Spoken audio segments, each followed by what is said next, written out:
But Fuzzydragon, this is a comment that he left 19 hours ago. Sounds like he's a little bit pissed off at some of the rants that I went on yesterday. So let's talk about this comment real quick.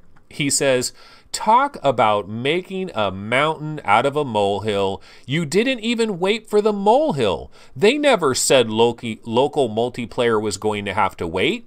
They responded to the question of if Oculus was pushing the developers to use that feature, which of course was no, not at this point, but that is still all up to the dev to implement. It's a working feature now and will be possible day one.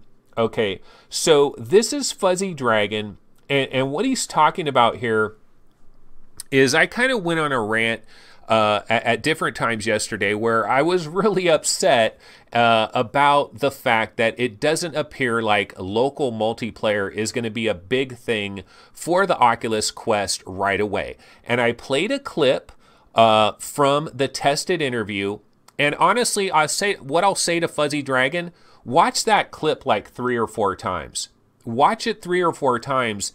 And I'm gonna have to disagree with you, man. I'm gonna have to disagree with you because I watched that clip several different times, and Sean Liu, based on what he was talking about, to me, I got a clear indication from what he was talking about that local co-op is something that will come later. It's not coming at launch. I honestly, like, I will be shocked. I would love to be wrong about this. Believe you me, I would love to be wrong about this, but I don't think local co-op is going to be there right away. I think it's going to be something that might be a year after Quest is available, maybe 2 years after Quest is available. So I just wanted to clarify that real quick. But what I wanted to say is, so what I'm talking about with headsets commuting to each other, I want to try to be clear about what I'm talking about. What I'm talking about is kind of like if you had a Nintendo 3DS. If you had 2 Nintendo 3DSs in a room, there doesn't need to be a Wi-Fi router anywhere for them to communicate to each other. There's portable devices. Okay, I'm not a technician. I don't make these things. This is not my job. I'm not into this. I mean, I don't know every little detail about this, right? But what I'm saying is there are portable devices.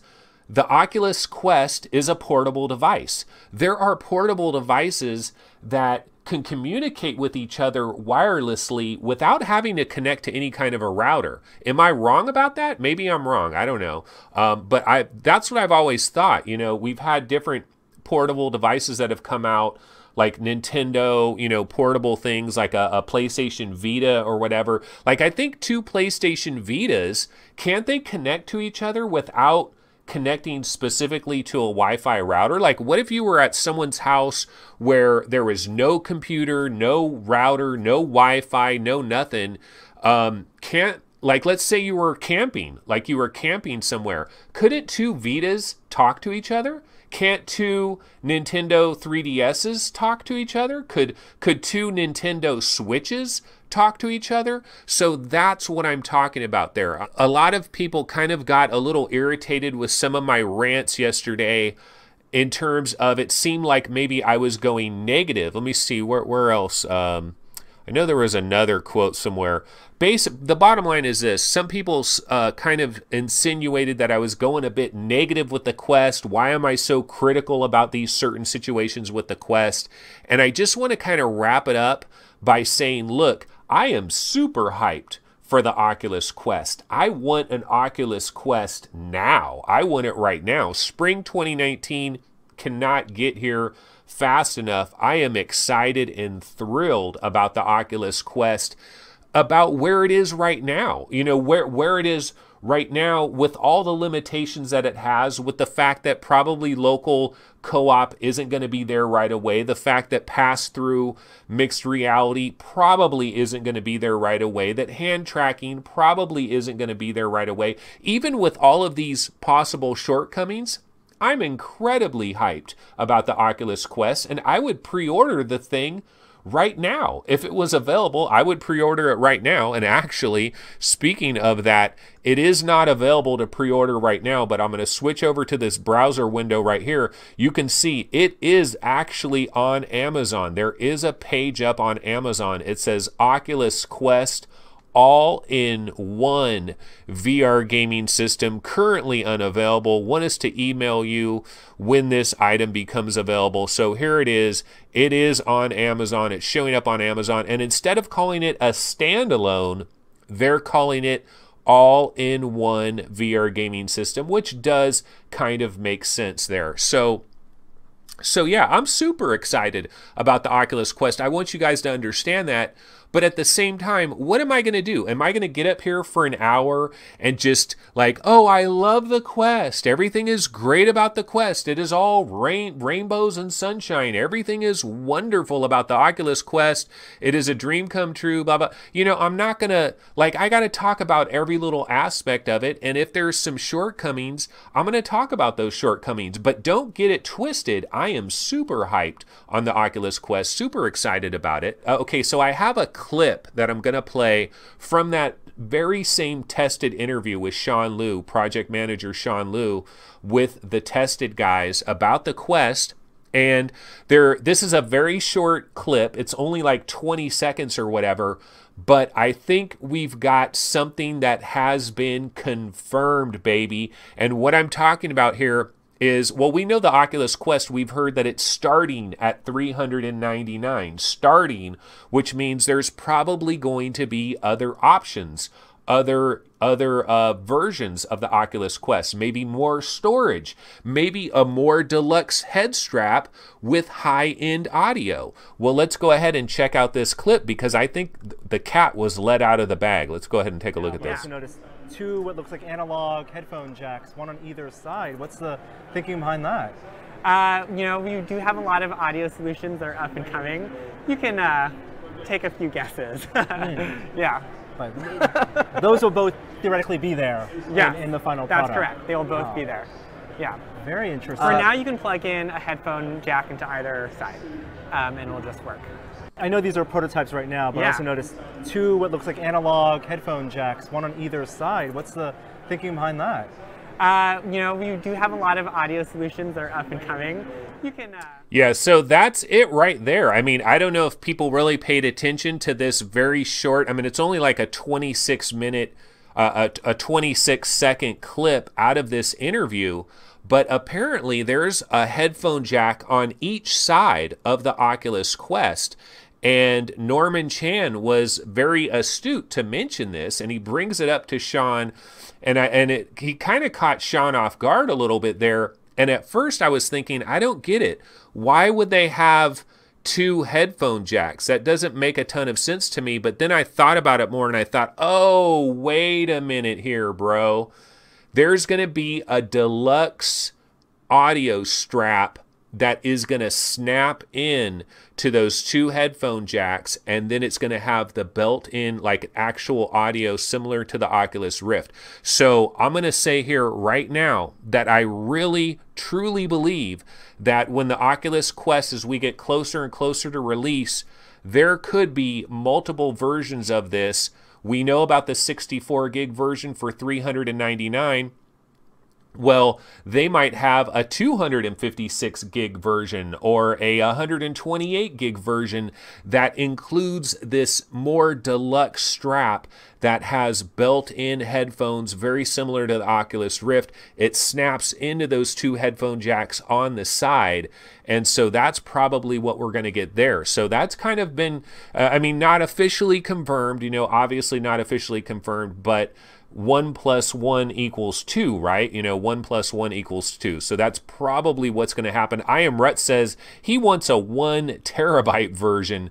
That's a lot of storage. Good luck with that. I don't know that they're going to go that big, but I'm hoping they don't go 64 128. I'm hoping they don't just double up like they did with the Oculus Go. One thing I wanted to check out real quick, Karnage Chronicles. There is this co-op update. You know, there's a lot of games that have been getting some pretty big updates. Primordian just got a pretty big update. New levels and new things have been added to Primordian. I haven't even jumped back in that. I really need to do that. But the other game is Karnage Chronicles, and there's a trailer for this co-op. I never played the trailer, so let's go ahead and check out the trailer real quick. I remember going through all these areas in Karnage Chronicles, and it's a beautiful game. It really is a great game. It's one of the better dungeon crawlers that we have in VR. I mean, if you're a fan of Vanishing Realms, and this is right there with that type of game. Really good dungeon crawler. I was really blown away by Karnage Chronicles when I first got my hands on it, because I kind of thought, you know, this is almost like everything that Vanishing Realms is doing, but this is doing it even better. And it kind of gives you that Lord of the Rings kind of vibe. You know, you're going up, you turn around a corner, and then you see this castle in the distance, and the waves are crashing, and all of this stuff. So Karnage Chronicles looks pretty freaking badass. The multiplayer looks cool. I got to jump back in this. I got to definitely give this a try. You know, a solid game, and especially with the multiplayer and all of that. One of the things I am kind of curious about, though, is the last time I did play Karnage Chronicles, I pretty much went through what they had available in terms of like the regular gameplay stuff that they had. And I know that the idea was they were going to add more. You know, there was going to be these other pathways, very similar to Primordian in that same way. Like you go into Primordian, and there would be this one direction you could go, and then there's this other direction, and this other direction, and this one is coming soon, and that one is coming soon. And that's kind of how Karnage Chronicles was, the promise of content that were coming soon. And I don't know if, I mean, I know they've added this multiplayer thing, but did they add other single player levels as well? So I really need to revisit that. I haven't been in there in a long time. I Am Rhett says, Karnage Chronicles or Vox Machinae? If you were only going to pick one of them up, which one would you pick up? And Jay Pace says, Vox Machinae is absolutely epic, by the way. Actually, it's funny, Jay. I was in my Oculus Rift last night, and I was playing a little bit of Space Junkies. And right before I got into Space Junkies, you know how you have your friends list there? Jay is actually on my friends list, and I saw that he was in Vox Machinae, and I was like, oh, look, Jay is playing Vox Machinae. He's in there right now. That's a hard question, though, I Am Rutz. It's a really good question. I'm more of a single-player guy personally, so I might kind of edge towards Karnage because it has... You could play plenty of single player and not even consider the multiplayer whatsoever. Where Vox Machinae, you can basically do the tutorial, but the game is multiplayer. The game is a multiplayer game. There's no getting around that fact. It is straight up multiplayer. And Karnage kind of has a little bit of both. But goddamn, Vox Machinae. See, I was not lying, guys. Jay Pace is he's my witness here. I am not lying. Vox Machinae was done so very well that even someone like myself that isn't really a multiplayer guy, they just put it together in such a good fashion from the standpoint of the cockpit, all of your controls, the communication with everybody. Just really damn good. I mean, goddamn, I'm impressed by Vox Machinae, and they're both exactly the same price. This is coming to PlayStation VR, I believe on Tuesday. I've never been a Racket Fury guy. I know there was a demo for the longest time. There may still be a demo that was on Steam for this. And I tried the demo out, and I know some people really like this. I just never wrapped my head around it, to be honest with you. And I have 11 table tennis VR. And like if I want to play some 11 table tennis, I mean, if I want to play ping pong, basically, I'll just play 11 table tennis VR. I'm pretty much good with that. So I've never really gotten into Racket Fury, but it is coming to PlayStation VR, so that will be available. Speaking of sales, this is the daily deal, guys. Kin is the daily deal on Oculus. It is $10, down from $15. Although honestly, if you have an Oculus Go, you might actually be better off buying Kin for your Oculus Go and just playing it 100% on your Oculus Go, because I think it works really well on the Oculus Go. You will need to have a controller, though. You need to have an actual legit controller, but it plays very well on the Go, so you might want to get it there instead. But if you don't have a Go, $10 for Kin. It is the daily deal on Oculus. So on the Vive subreddit, some of the things they're talking about here, asynchronous space warp 2.0 is going to be released soon for Oculus. Where the hell is our 1.0 space warp? Yeah, didn't we hear something a long time ago? I'm talking years ago. Didn't we hear something about how Steam was going to have some type of version of asynchronous space warp, some kind of similar style version that would help people out that have a little bit lower end PCs? I can tell you this, I am super excited for asynchronous space warp 2.0, considering the fact that I'm still on the 970. I do want to buy somebody's 1080 Ti. So once again, if there's someone out there that just bought a 2080 Ti or a 2080 and you're dumping your 1080 Ti, if you're willing to dump it at a lower price than you might get on eBay or something like that, hook me up with a deal. info@vrgamerankings.com. I'm ready to buy a 1080 Ti if I can get a decent deal on one and put my 970 to bed. I really am. But until that happens, asynchronous space warp 2.0 is kind of a nice thing. We have people trying to do a petition for Dirt Rally 2.0 getting some VR support. That was kind of surprising that Dirt Rally doesn't have VR support. That was pretty shocking. And then this one guy says, I really want full body tracking now. And I actually have the video for what this guy's talking about. Let me go ahead and show you this video. This is a video like from VR chat. So see, a lot of people in VR chat right now, I'll show you what I'm talking about here. A lot of people in VR chat, now they have the Vive Wireless adapter. So now they can move all around and get kind of crazy with it. And here's somebody, Quonk, doing all these dances and all these crazy maneuvers with his Vive Wireless adapter, and then also using, I believe they're using like Kinects, like Microsoft Kinects, to kind of get the full body tracking on the outside. So I'm not into the whole VR chat thing personally. Like I tried VR chat a couple of times, had some problems, some technical difficulties with it, never really got into it too much, but I know people like swear by it, and it's kind of like Ready Player One in certain ways. Like, I mean, they're trying to go into the metaverse like right now with full body tracking and that whole deal. And so the Vive Wireless adapter has really helped a lot of people out, being able to get a lot more freaky with it, as you can see Quonk dancing around kind of crazy style there. Our VR Roundtable episode, as far as I know, we will probably be talking about Vox Machinae, and I'm super curious to see what Steve and Gary and Chris think about this game, and if they are thinking it's as good as I think it is, and all of that. That will be interesting to find out tomorrow when we get into that. Maybe not the greatest episode we've had, but it'll suffice for today. This, of course, has been VR Game Rankings. Certainly check out the website if you get an opportunity.